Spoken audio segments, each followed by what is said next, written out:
자, 우리 마태강의 250번째 시간입니다. 250번째 마태 11장 초청장이죠. 예수님께서 우리를 수고하고 무거운 짐진 자들아 다 내게로 오라 라고 하셨던 그 초청장 11장 마지막 부분입니다.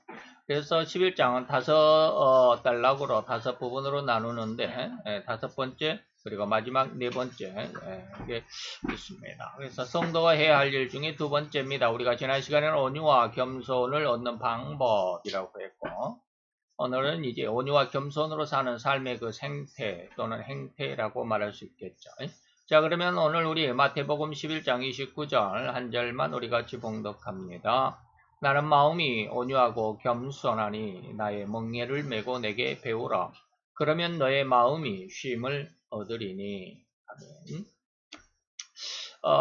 자, 예수님께서 제자들을 이제 다 내보내셨습니다. 전도 파송을 보냈죠. 그리고 예수님은 놀고 있는 것이 아니고 예수님도 이제 스스로 개인적으로 또 사역을 하십니다. 이때 예수님은 세례 요한의 제자들과의 그 대화를 통해서 과연 예수가 만왕의 왕이 되는가를 밝혀주시는 그런 기록이 오늘 11장이다라고 그랬습니다. 그래서 예수님은 초청하실 때 왕으로서 만왕의 왕으로서 온 인류를 수고하고 무거운 짐진 자들을 다 초대하죠. 이때 초대하시는 이는 예수님이고 초대받는 사람은 수고하고 무거운 짐진 자들이고 목적은 뭘까요? 쉬게 하려고 안식하게 하려고. 그러면 그 초대를 받은 자들은 무엇을 해야 할까? 성도들은 무엇을 해야 될까? 온유와 심성을 준비해야 된다. 온유하고 겸손한 심성을 준비해야 된다라고 하는 것이죠. 온유하고 겸손한 심성이 뭘까라고 하는 것이죠. 오늘은 거기에 대해서 한번 살펴보도록 하겠습니다. 여기 번호가 틀렸네. 이렇게 2번이라고 해야 되는데. 자, 온유는 지난번에 알아본 것과 같이 우리는 뭐라고 그랬어요? 부드러움이다. 라고 그랬습니다. 그래서 또한 겸손은 뭘까요? 상대에 대한 나의 태도, 마음이 청결하고 긍휼히 여기는 마음, 그리고 화평케 하는 이러한 마음이 겸손이다. 이게 이해가 될 수 있어야 합니다. 겸손을 이야기하는데 여긴 앞에는 이해가 되죠. 상대에 대한 나의 태도가 겸손해야 된다. 그런데 그 겸손이라는 게 내 마음이 청결해야 되고 상대를 긍휼히 여기는 마음이 있어야 되고 그리고 화평케 하는 마음이 바로 겸손이다 라고 하는 겁니다. 이런 것들은 계속해서 말씀을 5장에서 이미 말씀을 드렸고 또 계속해서 말씀을 드릴 겁니다. 자, 예수님은 자기를 배워야 한다고 하셨습니다. 곧 온유와 겸손을 배우라고 그랬죠. 그리고 온유한 심성으로 성장하기 위해서 어떠한 신앙을 훈련을 해야 되는지를 우리가 지난 시간에 말씀을 드렸죠. 그러면 이제 우리는 그러한 온유한 심성, 겸손한 심성은 어떠한 삶을 삶의 생태가 어떻게 살아가는지를 우리가 알아보는 시간을 갖습니다. 이를 알아야만 진실로 주님께서 나를 배우라고 말씀하셨을 때 과연 예수님의 어떤 삶을 배울 것인가가 혼이 밝아질 것입니다. 자, 온유한 심성의 진면목을 볼 수 있는 구절이 있습니다. 온유하다라고 했을 때 누가복음 23장 34절에 보니까 이에 예수께서 가라사대 아버지여 저희를 사하여 주옵소서. 자기의 하는 것을 알지 못함입니다. 누가복음 24장은 예수님께서 십자가에 매달려 계시는 그 상황이죠. 그래서 예수님의 손과 발에 못을 받고 옆구리에 창을 찌르고 하는 이러한 그들을 향해서 저희를 사하여 주옵소서라고 하는 것이죠. 저희가 그의 옷을 나눠 제비 뽑는다. 자, 주님의 이 말씀이 이해가 되십니까? 예수님의 심성이 온유하다는 사실을 이해할 수 있는 구절이라는 의미가 이해가 되느냐라고 하는 것이다. 참 이렇게 할 수가 없죠. 인간은 이렇게 할 수가 없어요. 남의 것을 뺏으려고 그러지 내 것을 남에게 나눠주려고 하지는 거의 그런 사람은 없어요. 저도 역시 마찬가지더라고요. 이제 오늘부터 저도 일주일간 휴가인데 휴가가 있기 전에 다른 사람들이 휴가를 하루를 빼달라고 그러더라고요. 그래서 순간 너무 화가 났어요. 자기들은 그렇게 하지 않지 않느냐. 이런 내용들은 좀 있지만 좌우지간 굉장히 기분이 안 좋았어요. 그래서 나는 그렇게 못한다라고 했는데 나중에 이제 생각을 하면서 아이고 그래도 하루쯤 내줄 걸 그랬나라고 이렇게 생각을 하기는 했는데 안 되더라고요. 처음에는 무조건 화가 나요. 바로 이런 것이죠. 내 것을 남에게 내줄 수가 없어요. 남의 것을 내 것으로 뺏을 수는 있어요. 기가 막히죠. 오늘 아침에도 세면을 하고 이제 몸을 닦으면서 동영상을 하나 봤는데 지금 민땡당의 그 혁신위원장이라고 하는 김땡경이라고 하는 사람이 있습니다. 여자분인데 정말 기가 막힌 사람이더라고요. 그 신우가 그 남편의 동생이죠. 신우가 미국에서 사는데 그 사람에 대해서 쭉 이야기를 어떤 인터넷 유튜버에게 보냈어요. 장문의 편지를 써서 보냈어요. 그 내용들을 읽어보면 그 내용을 이제 읽어주는 그러한 동영상이었는데 기가 막히더라고요. 야, 저런 여자도 다 있을까? 완전히 이땡명 씨를 버금가는 정말 대단한 사람이더라고요. 가우장 그렇습니다. 자기 것을 내주려고 하지 않아요. 더군다나 이제 우리 쉽게 말하면 이 정통적이다 자유를 사랑하는 민주를 사랑하는 사람들 쉽게 말하면 우파라고 하는 사람들 그래도 양심을 가지고 있습니다. 그래서 자기가 잘못했을 때는 무사람들이 자기가 잘못했다라고 이렇게 또 비난을 하고 그래서 그 비난을 받을 때는 자기가 좀 손해가 되더라도 자기의 모든 입장을 다 정리하고 죄송하다고 사과하고 그 자리를 다 사퇴를 하죠. 그러나 붉은 쪽이라고 하는 왼손에 팔을 들었다라고 하는 이 사람들 붉은 쪽 계열에 있는 사람들은 절대로 사과하지 않습니다. 감추려고만 합니다. 끝까지 자기는 정결하다라고 깨끗하다라고만 합니다. 옳다라고만 합니다. 다시 말하면 자기가 뭘 잘못했는지를 모른다라는 거예요. 정말로 추악한 신우이가 장문의 편지를 썼으니까 거의 맞다라고 해야 되겠죠. 바로 그러한 상황들. 결코 자기를 내어주지 않습니다. 자기들의 희생을 결코 정당화하지 않습니다. 그것을 불합리하다고 생각합니다. 그래서 자기는 무엇인가를 다 얻어야 하고 남들이 피해를 당하든 말든 그래서 노인 폄하 발언도 그 4일 동안이나 사과를 하지 않는 그 심성이 이땡명 씨하고 똑같다라는 그런 생각을 한번 해본 적이 있습니다. 그런데 온유한 심성의 진면목은 뭡니까? 자기의 손과 발에 그리고 옆구리에 못을 박고 창을 찌르는 이 사람들에게도 용서해달라고 기도하는 용서해달라고 하는 야 도대체 이런 마음을 가질 수가 있을까라고 하는 그런 정말 안타까운 그런 마음을 가져본 적이 있습니다.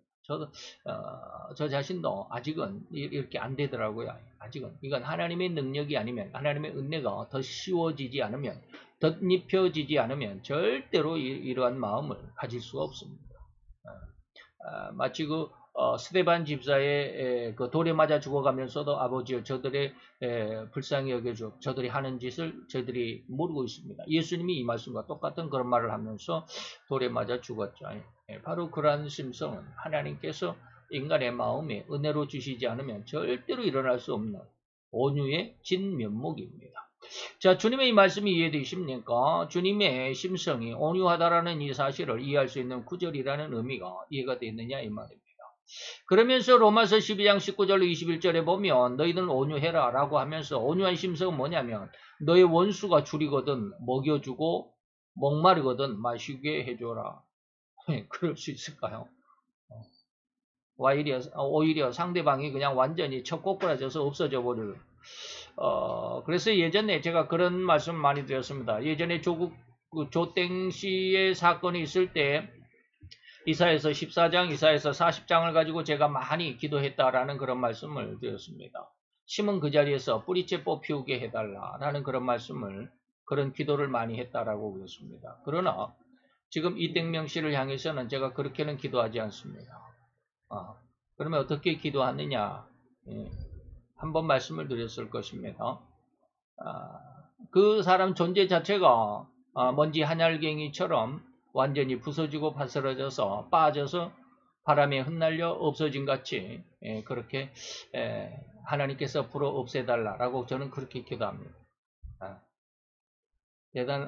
좀 아주 굉장한 악한 기도라고도 할 수 있겠지만 저쪽에서는 악한 기도라고 말할 수 있겠죠.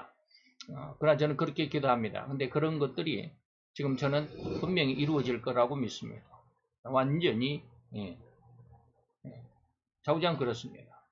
그러면서 그런 기도를 하고 있는 나 자신을 우리가 제 자신이 가만히 보면 야 온유하고는 너무나도 거리가 먼 그런 상황이구나. 근데 이게 절대로 인간의 마음 목사가 무슨 그런 기도를 하냐 아무리 미워도 원수를 사랑하라고 그랬는데 무슨 그런 기도를 하냐라고 그렇게 할지 모르지만 이 나라가 지금 완전히 백척간두에 서 있습니다. 풍전등화다라고 하는 것입니다. 자칫하면 북한에 그냥 먹히고 마는 그런 아주 위험천만한 상황이 됩니다. 그러니까 그런 기도를 안 할 수가 없어요. 이번에 만약에 윤석열 씨가 대통령이 되지 않고 이땡명 씨가 대통령이 됐으면 우리나라는 지금쯤 우리는 예수를 믿는 우리들은 길을 못 펴고 이렇게 예배를 드리기조차 힘든 그런 상황에 아마 처해 있을지도 모르겠습니다. 엄청난 흉악한 시대였습니다. 지난 5년간이 정말 문땡인 씨가 대통령이 되기 한 달 전에 우리나라를 향해서 예언이 있었다고 그랬잖아요. 인도의 스바라지 목사님께서 상암동 경기장에서 3박 4일 대금식 기도회 할 때 설교 시간에 예언을 했다고 그랬죠. 앞으로 이 나라의 지도자는 아주 사악한 자가 될 것이고 이 나라를 북한과 중공에 아주 끌어들이려고 안다라는 그런 자의 그렇게 심성을 가진 자가 이 나라의 대통령이 될 거다. 그 사람이 문땡인 씨였습니다. 한 달 후에 그 사람이 대통령이 됐고 그리고 이 나라를 5년 동안 어마어마하게 북한은 아니지 중국은 큰 산봉우리고 우리는 작은 산이니까 행님 나라에 우리가 절대적으로 보조를 맞추겠다라고 해요. 몇 번이나 그렇게 두세 번 그렇게 아마 중국에서도 우리나라에서도 그렇게 선언을 했던 사람입니다. 그리고 그 다음 주자인 이땡명 씨는 이 나라를 북한과 연합국으로 만들겠다라고 이렇게 했던 그런 아주 흉악한 계획을 가지고 있었던 사람이죠. 그러다 보니까 나라를 위해서 기도하지 않으면 너희가 큰 환란을 겪을 것이다라는 그러한 예언 속에서 저는 그렇게 아주 강력하게 기도하고 있습니다. 지금도 그렇게 기도합니다.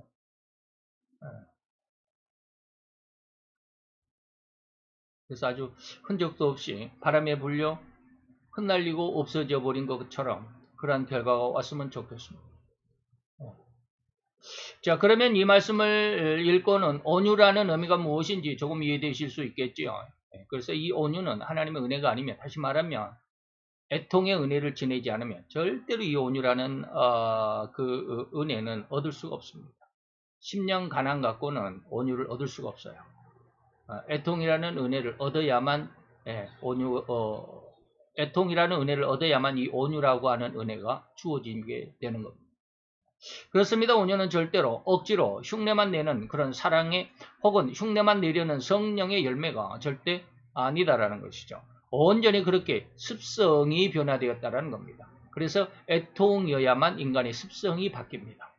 10년 가난으로는 인간의 습성이 바뀌지 않습니다. 마치 할아버지가 자기 손자의 재롱을 말썽을 지켜보는 심성과 같다고 하겠다라는 말이죠. 아무리 심각한 잘못을 저질렀어도 할아버지는 이미 자기 손자의 잘못을 용서하고 계신다는 것입니다.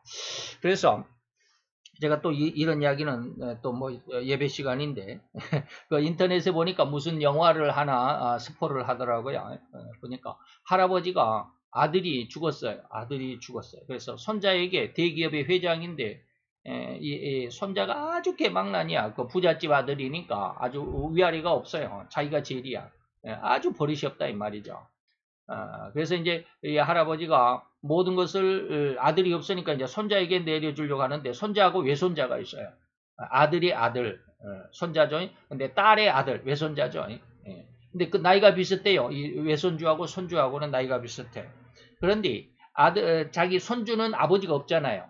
근데 외손주는 자기 엄마가 있잖아요. 이 엄마가 그 회장의 할아버지의 딸이니까 이 딸은 자기의 아들을 이 자기 아버지의 회사의 대표로 회장으로 옹립을 하고 싶어요.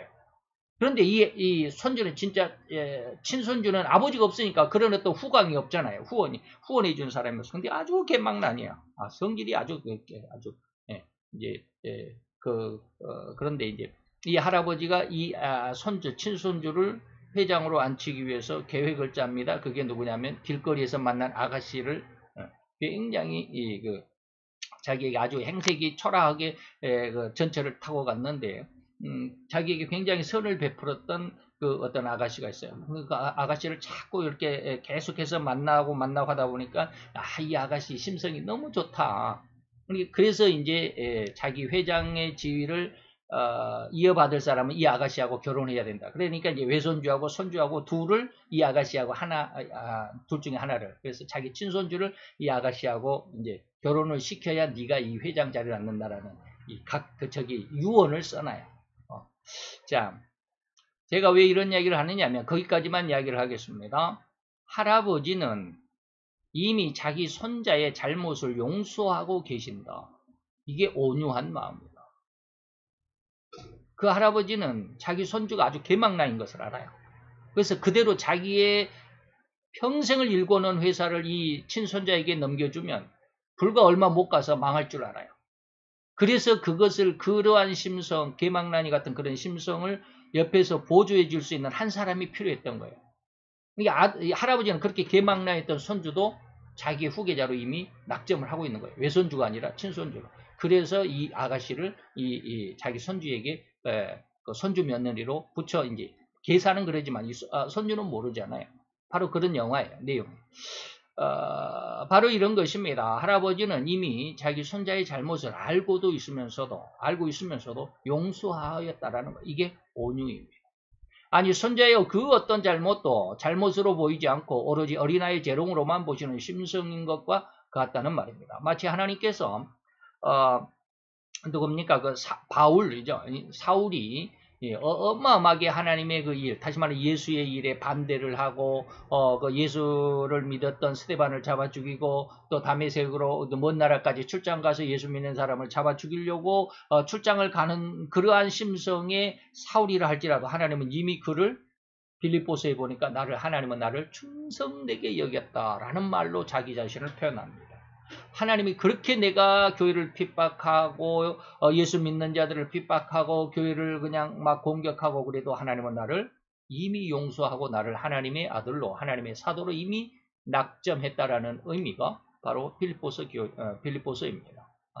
그러면서 바로 이런 할아버지가 손자의 어떠한 잘못도 잘못으로 보지 않고 다시 말하면 사울이 그렇게 흉악하게 교회를 반대하고 예수를 반대하다 할지라도 그 심성 중심에는 하나님을 향한 헌신과 충성이 있다는 것을 이미 하나님은 보셨다라는 그런 뜻입니다. 이게 바로 하나님의 은혜인데 이제 온유한 심성은 바로 그렇게 보시는 하나님의 심성이죠. 그 심성은 절대로 이웃의 흉악함이나 또는 잘못이나 죄악 그것도 다른 누구에게가 아니라 바로 나 자신에게 행하는 죄악일지라도 스데반이 그랬죠. 자기에게 돌을 던지는 사람조차도 저들을 용서해달라고 이를 죄나 잘못으로 받아들이지 않고 오히려 인간의 안타까운 죄악의 심성임을 알기에 더욱 안타까워하면서 긍휼한 마음으로 그를 용서할 뿐이었던 아니 상대의 모든 잘못이나 죄악일지라도 결코 죄악으로 여길 수 없는 마치 할아버지가 손자를 지켜보는 마음과 같이 이미 그렇게 변화를 받은 상태가 뭐다? 온유다라고 하는 것입니다. 이런 상태가 바로 온유입니다. 절대 상대에게 안 갚음할 마음조차 없습니다. 불편한 심기조차 가질 수 없는 완벽한 청결함, 완벽한 사랑의 심성으로 이미 바뀌어져서 다른 것으로 변화되지 않는 것이죠. 이것이 바로 온유입니다. 그래서 나무는 뭡니까? 그 실과로 나무를 알게 되는 것이죠. 그래서 인간을 나무로 비유했는데 마음에 가득한 것을 입으로 내요. 그렇기 때문에 입에서 욕이 나오면 그 사람은 욕으로 가득 차 있는 사람이다. 입에서 선한 말이 나온다. 그러면 그 사람은 마음속에 선한 것이다. 그래서 선한 사람은 그 쌓은 선에서 선한 것을 내고 악한 사람은 그 쌓은 악에서 악한 것을 낸다라고 하는 것이죠. 그래서 그 실과 그 언행심, 그 말과 마음과 행위를 보고 그 사람의 실제를 알 수 있다. 나무를 알 수 있다라는 것이죠.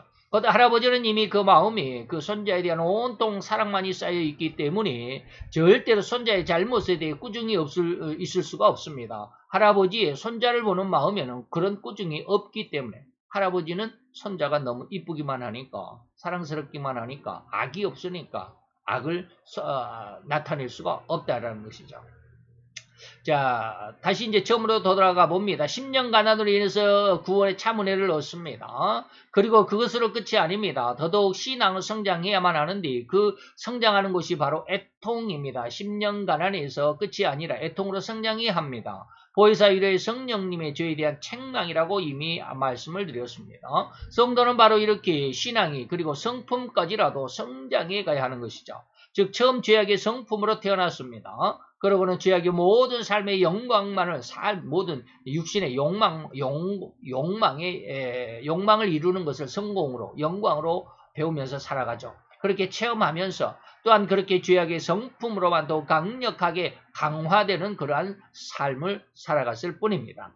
그래서 그러한 죄악으로 태어난 죄악을 배우면서 훈련하는 삶으로만 살아왔으니 어찌 인생이 죄인이라는 명찰을 벗어낼 수가 있겠는가 이 말이죠. 결코 죄인이라는 명찰을 벗어낼 수가 없습니다.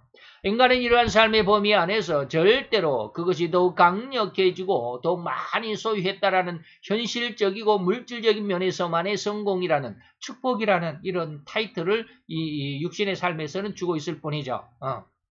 인간은 바로 그러한 모습이죠.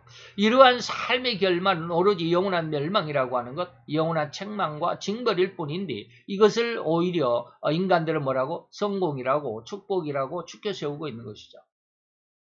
그러니까 인간은 모든 자기 자녀들이 잘 되기를 바라서 좋은 대학을, 좋은 학교를 가고 좋은 고등학교를, 좋은 대학을 가서 좋은 직장을 얻고 성공하기만 바라는 이 모든 부모들의 마음이 뭐요? 영원한 멸망과 책망과 징벌로 자기 자녀를 내몰고 있다 이 말입니다. 근데 이걸 모르지 않아요. 오히려 그것이 성공이라고만 생각을 해요. 그것이 축복이라고만 생각을 해요. 그런데 이런 심성, 그 죄와 죄성까지를 철저하고도 완벽하게 해결하고 청결함과 거룩함으로 변화를 받는 이 은혜가 있는데 이게 바로 10년 가난과 그 이어서 애통을 통해서 얻어진다는 것입니다. 바로 이러한 과정, 그 내용들은 이미 앞에서 잘 들었다고 생각을 하고 이제 우리는 이렇게 얻은 하나님의 은혜로 인해 온유함과 겸손함의 열매 혹은 그 삶의 내용을 한번 봅시다. 앞에서 잠깐 온유함의 진면목이라고 해서 그런 의미의 구절을 제시했습니다. 누가복음 23장 34절 예수님께서 아버지여 저희 죄를 사하여 주옵소서 자기가 하는 것을 자기가 알지 못하고 있지 않습니까? 라고 하는 거.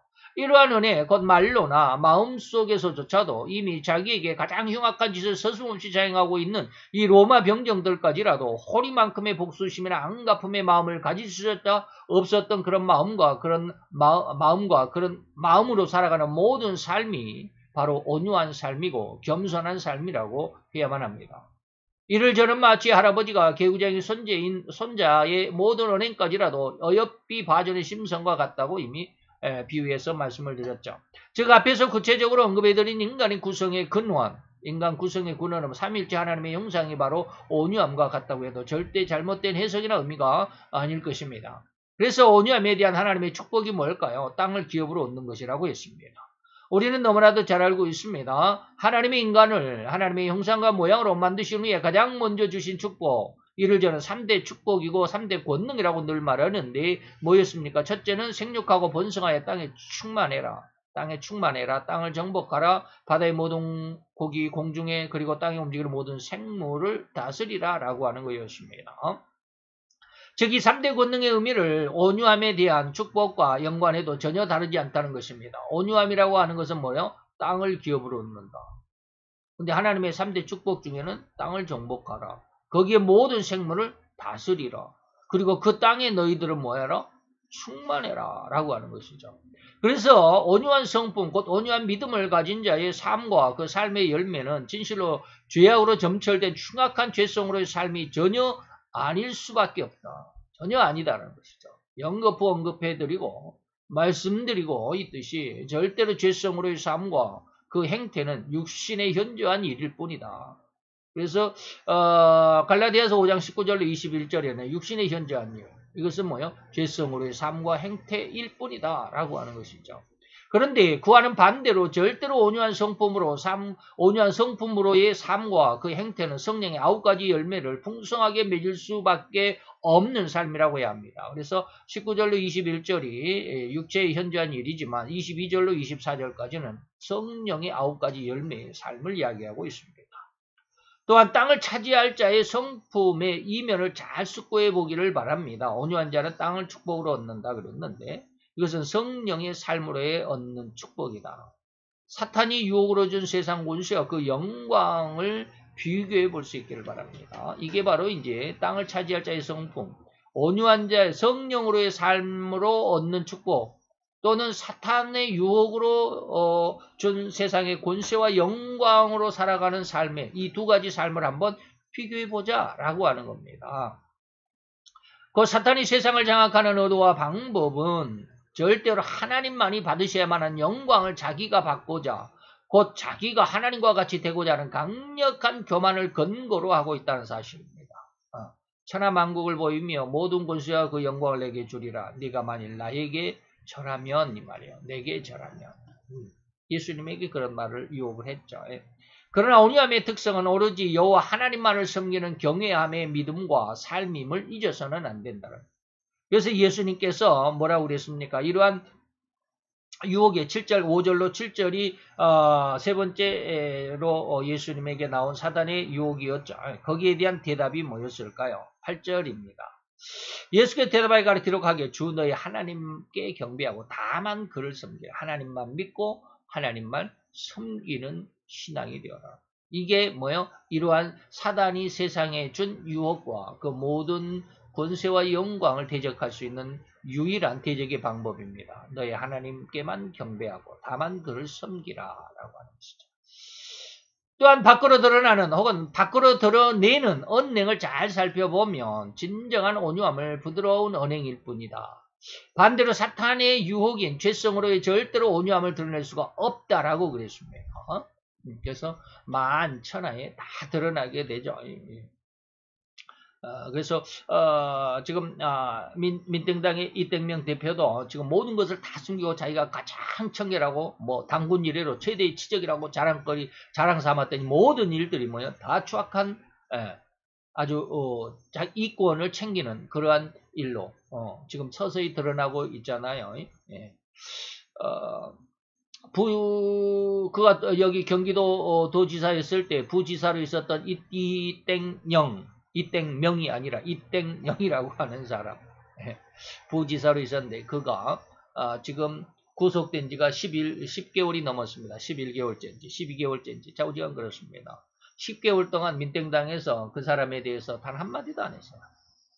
그런데 이번에 무슨 일이 있었느냐면 10개월 만에 내가 모든 것을 북한에 돈을 대납하는 이 사건들 이땡명씨 당시 도지사에게 보고했다라는 말 한마디가 흘러나오자 난리법석입니다. 지금 민땡당 난리법석입니다.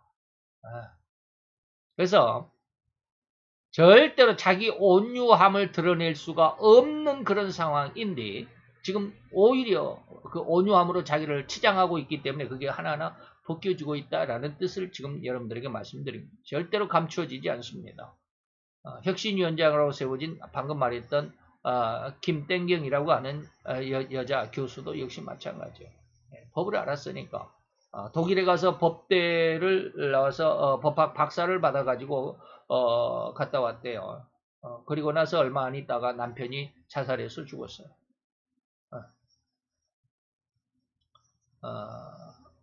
김땡경 씨는 그냥 그날 밤 자기 남편이 무릎을 베고 내가 너 사랑해 막 그렇게 사랑을 하다가 자기 방에 들어갔는데 갑자기 창문에서 뛰어내렸다라고 이렇게 말을 하는데 그의 딸은 그 딸 조그마한 딸이 둘인지 있었다고 그래요. 근데 작은 딸이 그랬답니다. 엄마하고 아빠하고 그날 많이 싸웠다. 근데 그 싸웠단 말은 안 하잖아요. 그러면서 이제 그런 내용들 그리고 나서 자기 시아버지의 모든 기업을 자기 남동생의 이름으로 그 대표자를 바꿔버리고 왜요? 법을 아니까. 이게 법을 모르는 이 남편의 동생 신우는 지금 미국에 가서 20년이 됐는데 법을 모르니까 대항할 방법을 못 찾겠다라는 거예요. 예. 그래서 자기 오빠도 잃고 자기 아버지도 잃고 엄마도 잃고 그러한 그 명의 변경 때문에 자기 엄마가 화병 나서 죽고 그러 얼마 안 있다가 또 자기 아버지도 자기 아들을 따라서 그렇게 또 뛰어내려서 또 자살했는지 그랬나 봐요. 집안이 풍지박산이 됐어요. 근데 이번에 노인 폄하 사건으로 노인 회장 찾아가가지고 뭐라고 그랬습니까? 남편이 죽고 18년 동안 내가 시부모를 잘 모시고 이번 작년 12월 달에 잘 장례를 잘 치러드렸다라는 말을 해가지고 그 말로 인해서 시누이가 그렇게 멀리 미국에서 장문의 편지를 보냈더라고요. 아무리 온유로 감싸려고 해도 그 온유함의 가식이 드러날 수밖에 없어요. 그래서 그들의 모든 은행, 폭력과 폭언 등등 가장 폭력적인 내용으로만 나타나는 삶일 뿐임을 절대로 간과해서는 안 된다는 말씀을 더욱 강조해드리고 싶습니다. 온유는 그렇게 치장한다고 해서 위장한다고 해서 되는 게 아니에요. 아까 말씀드렸습니다. 10년 가난과 애통이 아니면 10년 가난만으로도 안 된다고 그랬습니다. 구원받는다고 해서 다 온유함의 은혜가 되어진다는 건 아닙니다. 그 세상은 강한 것이 제일이고 성공의 지름길이고 그것이 권력이라고 해서 이러한 강함으로 세상을 장악한다고 생각할 뿐이지 않습니까? 그러나 절대로 온유함이 세상을 이긴다는 의미를 우리는 이해할 수 있어야 합니다. 온유한 자가 땅을 기업으로 얻는다라는 이 축복을 강해야 세상을 장악하는 것이 아니라 온유함이 세상을 장악한다 라고 하는 것. 그래서 요즘에 저도 하나님의 그 창세원의 비전에 대한 사역을 많이 기도합니다. 근데 얼른 안 이루어지니까 저는 지난 4월 달에 금세 이루어질 줄 알았어요. 로마서 1장 20절을 하나님께서 주시고 난 다음에 금세 이루어질 줄 알았어요. 이게 벌써 4개월이 지나가잖아요. 안 되니까 엄청 지금 답답합니다. 그래서 날마다 하나님 앞에 아주 답답한 마음으로 마음속에 눈물로 하나님 앞에 기도합니다. 그때 하나님이 그러셨어요. 오늘 새벽에 그러셨어요.